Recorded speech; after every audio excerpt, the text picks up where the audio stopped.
আলাইকুম, সবাই কেমন আছেন?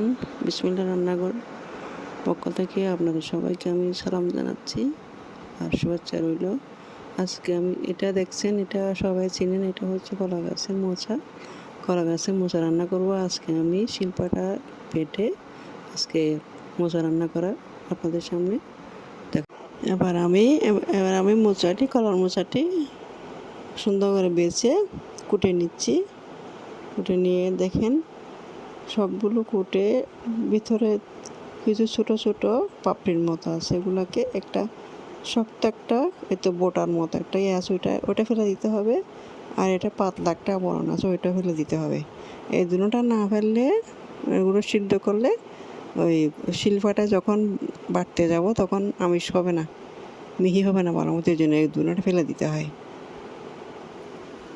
এবার আমি কলার মোচাটি সুন্দর করে বেছে কুটে ছোট ছোট করে কুটে, তারপরে এখন একটা ডেকচিতে হলুদের পানি দিয়ে ভিজিয়ে রাখবো। হলুদের পানি দিয়ে ভিজিয়ে রাখতে হয়। হলুদের পানির ভিতরে ভিজিয়ে না রাখলে কালারটা সুন্দর আসে না। এ দেখেন হলুদের পানি। এবার আমি হলুদের পানি দিয়ে সিদ্ধ করতে দিব। সিদ্ধ করার সময় হলুদ দিয়ে পানি দিয়ে সিদ্ধ করে দিতে হয়। এবার আমি সিদ্ধ করতে দিব, চুলা বসা দিব, দিয়ে দিলাম। একটু কষ্ট করতে হবে, কষ্ট না করলে তো মজার একটা জিনিস খাওয়া যায় না, অবশ্যই কষ্ট করতে হবে। চুলা বসা দিলাম।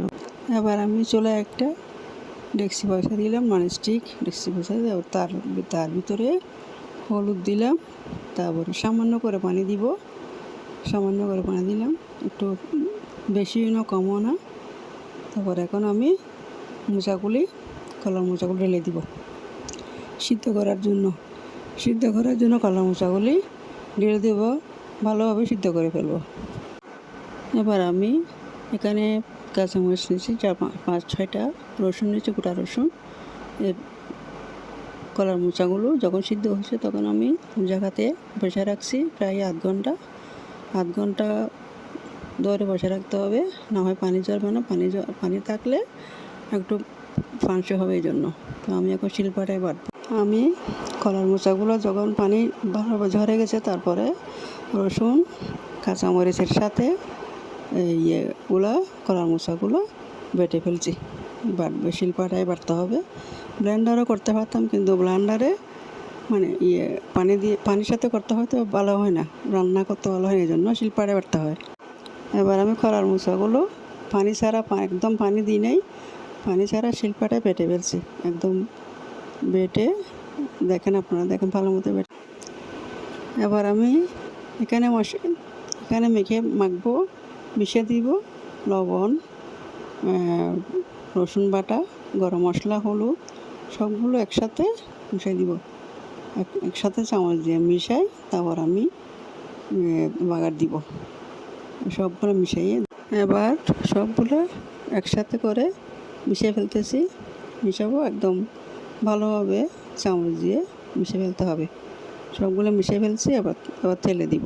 এখানে নিলাম চিংড়ি মাছ, ছোটো ছোটো চিংড়ি মাছ দিয়ে ভাজি করবো। আর এখানে বড় 2টা পেঁয়াজ নিছি।